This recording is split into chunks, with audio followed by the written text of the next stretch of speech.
How to turn on or turn off HDR for video recording on the Samsung Galaxy S25 series. First, tap on the home button to return back to the home screen.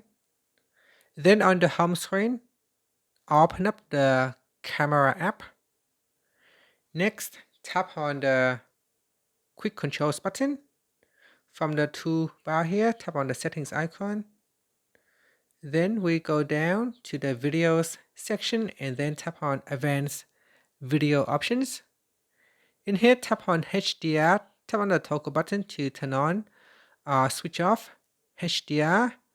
By turning on HDR, you can capture a wider range of color and contrast by recording in 10-bit HDR, which is compatible with most apps and devices. So make your selection and then tap on the back key to go back to your camera, or tap on the home button to return back to the home screen. Thank you for watching this video. Please like and subscribe to my channel for more videos.